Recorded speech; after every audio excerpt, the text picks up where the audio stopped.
Hello everyone, Shinto Bean here playing some more Warhammer combat cards. Coming out in about 10 hours is the new Tyrannid Warlord once the Tyrannid campaign starts. There's also a new Tyrannid Bodyguard, the Toxicrene. I was waiting a long time for this thing to show up in the game, and at 32 points it puts it in the mid-range. It's another mono melee attacker with poison, and it gains a fair amount of health as it levels up.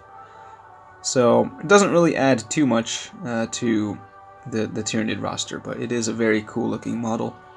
The new Warlord does look very interesting, and I'm looking forward to trying that out. So once that new campaign goes live, I will immediately be doing a video focusing on that Warlord.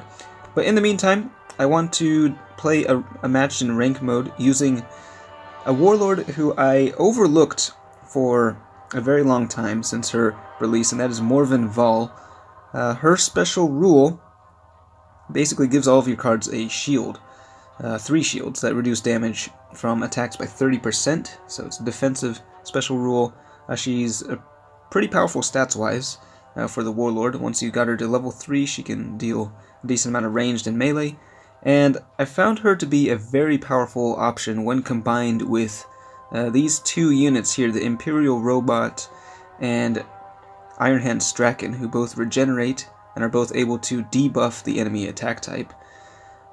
Those, combined with a bunch of Psychers, can create a really powerful and flexible deck composition when combined with Morven Val. But for this one, I've decided to take the Psychers out of the equation and instead fill the deck with cards that can go either ranged or melee.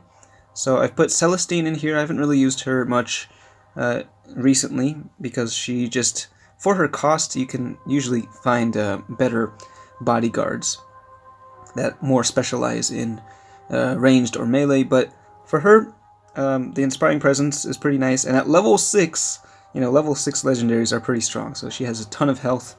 So we'll see how she does there. And then we've got the Warglaive, which got a buff in recent season, so this thing is dealing a little more damage, and again with Inspiring Presence it should be pretty deadly, I think. And of course we have the healer here as well. So we'll go ahead and deploy and see how this works out. Douglas is the player. We're up against Tolmaron, running quite a few bodyguards. Okay, and yeah, I think if we're up against Tolmaron, we can deploy the robot here with the ranged attack to counter against their ranged.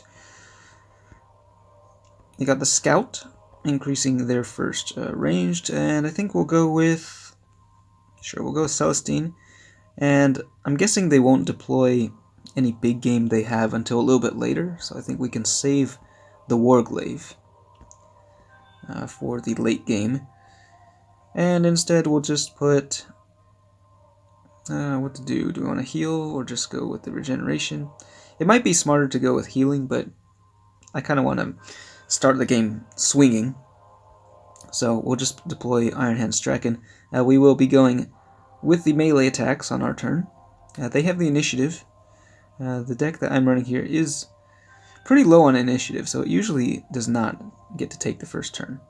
So that first round of attacks dealt less damage to us because of the Holy Aegis, 30% damage reduction. They did get one precision shot in, and also the Death Blow here is going to be able to clear a few more stacks of the Holy Aegis. So yeah, those traits that can deal splash damage like that are pretty good against Morven Val. You have to watch out for those.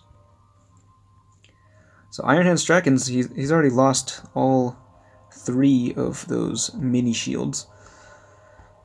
He can still do some regenerating, but they have target acquired now, so they're actually doing a pretty good job of dealing with the bodyguards here. They're targeting the ranged unit as well, so I think it may go down. We'll see if they have enough here. That one dealt less damage.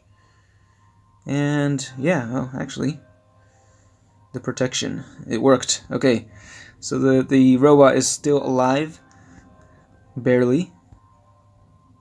It's still getting targeted though, so Let's see, will we be able to wipe the board here with melee attack? I think so, actually. Oh, not quite. The scout will be the sole survivor. So that means they will deploy their last 2 bodyguards on this next turn.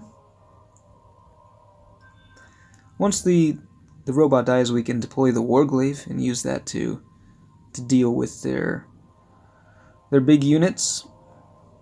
And it looks like they'll have 2 of them, I think. Yep, the Storm Talon gunship and the Nephilim jet fighter, which also has Big Game Hunter, so that will be dealing extra damage to the Warglaive. Huge attack here, but the 30% damage reduction really helped at blocking that attack from the Storm Talon. And actually their Warlord is going to deploy now. That outflank though, that hurts. Our melee attack is not going to deal nearly as much damage. And yeah, they have quite a bit of damage on the field right now. I mean, it probably would have been smart to put the Warglaive in the center lane, just to take out the Warlord faster, but I just want to see how much damage it can deal to the Storm Talon. So 72 damage getting increased to 115, not bad at all. It will be able to kill off the Storm Talon with the next counterattack. And Ironhand Strachan still surviving as well on the right lane.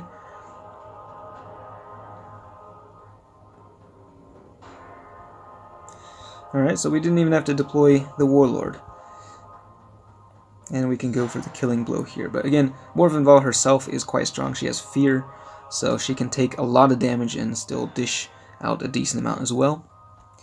And we'll finish with the ranged attack and call it the game.